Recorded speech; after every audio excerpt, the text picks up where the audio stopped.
Olá, por que eu estou falando de relação de casamento, né? Pelo menos na minha experiência, na minha vivência, naquilo que eu observo, né? Nesse universo que eu consegui nesses 30 anos perceber, é o lugar onde nós muitas vezes nos permitimos ser o que somos. E aí a gente não se dá conta que a nossa vida de relacionamento, ela começa quando a gente nasce. A gente se relaciona com a pessoa, que essa pessoa é a nossa mãe, né? Onde ela nos amamenta, e o amamentar pode ser no seio, pode ser na mamadeira, né? Mas ela está nos amamentando, né? Dentro dessa relação, cada vez que a gente tem alguma coisa que a gente não gosta ou não quer ou sente estranho, a gente chora, né? A gente estabelece um código de comunicação que é o choro, né? E aí essa pessoa vem, nos acode, nos dá comida, né? Muitas vezes dá comida não é, eu estou com dor, eu estou com isso, estou com aquilo. Há uma série de formas que essa pessoa, a pessoa da minha relação, que eu entendo que eu e essa pessoa somos um, né? Nos primeiros momentos, é uma relação. Ali eu sou autêntico, ali doeu eu choro, estou com fome eu choro, eu não quero saber o que ela está fazendo, se ela está dormindo, eu vou chorar para que ela venha atender o meu desejo. E o tempo vai passando, né? A relação continua, ela vai se amplificando, passa para o papai, passa para a mamãe, né? Eu começo, alguém pega, me leva para a escolinha e diz, não, tá indo para a escolinha porque ele precisa se relacionar com as outras pessoas, ele precisa... Na escolinha eu começo a entender que eu não sou o centro das atenções. O brinquedo não é só meu, o outro me empurra, o outro me morde, né? O outro não faz o que eu quero, a professora estabelece regras, eu tenho que ir todo dia apesar de não querer ir naquele momento. Eu estou estabelecendo uma relação com o mundo onde eu preciso me adaptar ao mundo, independente do que eu sinto, que eu acho. Chegou a hora de ir para a escolinha, hora de ir para a escolinha. Não adianta eu ficar de chorar, me engano, ele vai me pegar pelo braço, vai me arrastar e vai levar para a escolinha. Mas se você observa que a criança quer tudo para ela. A criança pega o brinquedo é dele, tem uma fase onde a criança, o brinquedo é dele, o brinquedo é dele. Isso é natural. E o tempo vai passando, Chega uma fase que a criança começa a dividir, ele começa a entender que ele precisa fornecer o brinquedo para o outro, se relaciona com o grupo, ele começa a entender o que é amigo, né? Então, essas relações elas vão crescendo. Quando chega na adolescência, essas relações elas começam a ter cunhos mais profundos. Aí a gente começa a descobrir que gosta, que ama, que existe uma relação que é o sexo, né? A gente começa a descobrir que a gente precisa aprender alguma coisa, que a gente precisa trabalhar, que a gente precisa ser profissional, que a gente precisa isso, que a gente precisa aquilo. Junto com isso vem para nós as cobranças. Junto com essa necessidade vem as cobranças para nós. E o adolescente, uma das grandes dificuldades do adolescente, está em decidir, está em se sentir seguro. O adolescente, via de regra, se acha desengonçado, se acha feio, tem uma estima muito baixa, porque ele acha que não está adequado, porque ele saiu da infância e não entrou na vida adulta. É o sujeito que gostaria de se relacionar com alguém, mas alguém não quer se relacionar com ele, ou ele pelo menos não tem coragem de dizer que quer se relacionar, né? E aí a outra pessoa muitas vezes até quer, mas também não tem coragem de dizer. Quer dizer, é extremamente complexo, mas aí está o quê? A relação. É aquele cara que às vezes na escola ele é brother, ele é amigo de todo mundo, é o cara que programa, que faz show, que faz isso, que faz aquilo. Quando ele entra dentro de casa ele é mal-humorado, ele não cumprimenta ninguém, ele não sai do quarto, ele só fica jogando, vendo TV. E se a gente abrir um espaço aqui, se a gente voltar no tempo, né? As pessoas dizem muito, hoje não, porque as crianças só ficam no celular, então não sei o quê. Quando eu era criança a gente ficava na rua, a mãe não sabia onde a gente estava. Chegava da escola, almoçava, vazava, só voltava de noite. E o que a gente fazia na rua? Milhares de coisas, né? Só Deus sabe. Mas a gente ficava na rua. E aí todo mundo dizia, essas crianças de hoje não funcionam, só ficam na rua, as crianças não querem nada. O discurso é sempre o mesmo. Quando eu tive meus filhos, não tinha celular. Era TV. Porque esse menino só fica no quarto, só assiste TV, o discurso é sempre o mesmo. Hoje, esse menino fica no quarto, só fica no celular. A gente sempre ficou, a gente sempre na adolescência se isolou, pelo menos a maioria se isolou de alguma forma, porque era próprio. Na adolescência as coisas são sempre intensas, ou é muito, ou é pouco, né? É natural da adolescência, mas é preciso que as pessoas prestem atenção e façam esse acompanhamento. Tem essa percepção, né? A educação continua mesmo na adolescência, as regras continuam, mesmo na adolescência.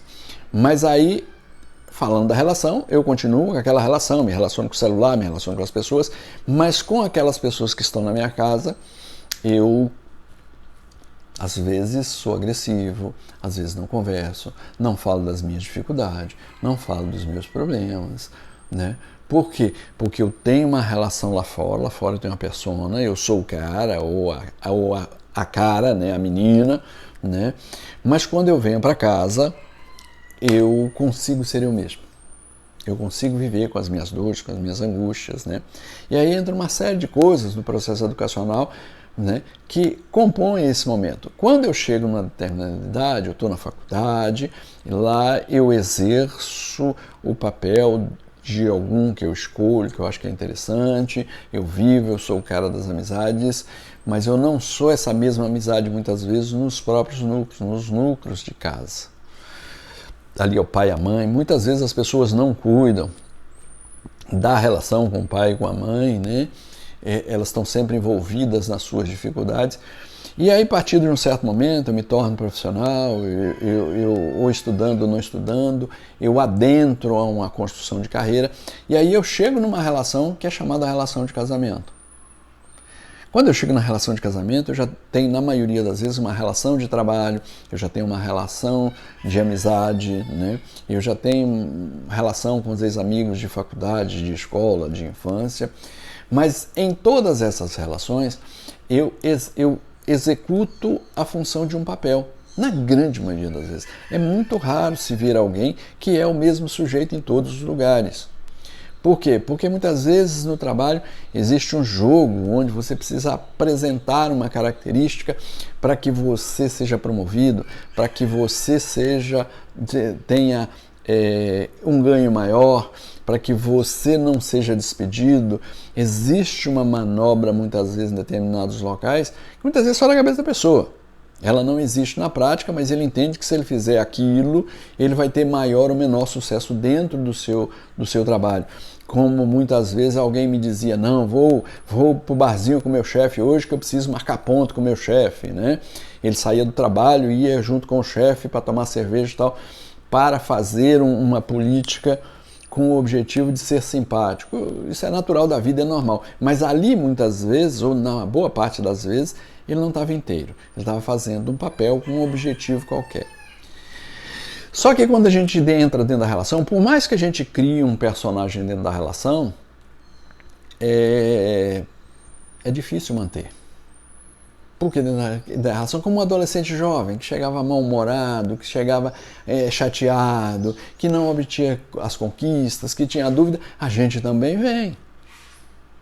A gente vem porque o trabalho não deu certo, a gente vem porque está inseguro com aquele projeto que eu estou fazendo, a gente vem porque alguém nos tratou mal, a gente vem porque a nossa gerência não entende o que a gente faz, a gente vem porque há o risco de eu ser demitido. A gente tem momentos onde esse ambiente é para ser o que eu sou.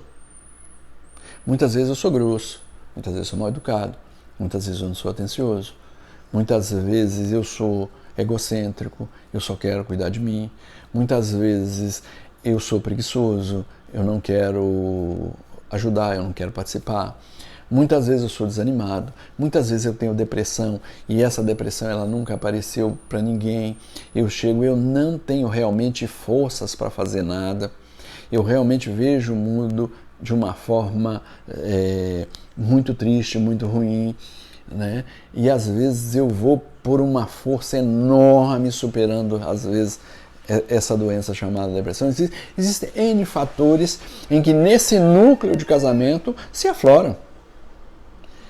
E aí, quando não se percebe que esse núcleo realmente tem essa função de acolher, de tratar, de rever essa aresta, de energizar essa pessoa para que ela crie forças, de dizer para ela muitas vezes assim, não se preocupe, se você for demitido, relaxe, você não tem controle sobre isso, a gente dá um jeito, a gente muda, a gente faz qualquer coisa, mas não vamos pensar nisso enquanto isso não acontecer. Vamos vibrar para que tudo continue bem. A gente não traz isso. Muitas vezes não é possível dentro do lar porque já há uma animosidade.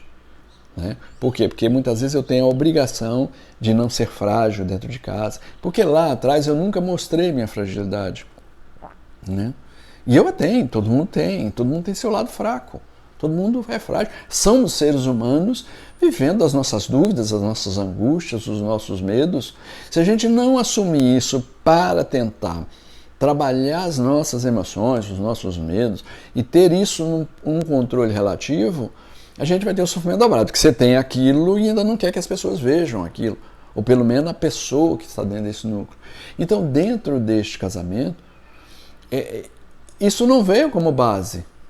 Veio uma relação superficial, a expectativa de uma relação superficial, a relação muitas vezes de relação de revista, relação de cinema, relação de novela.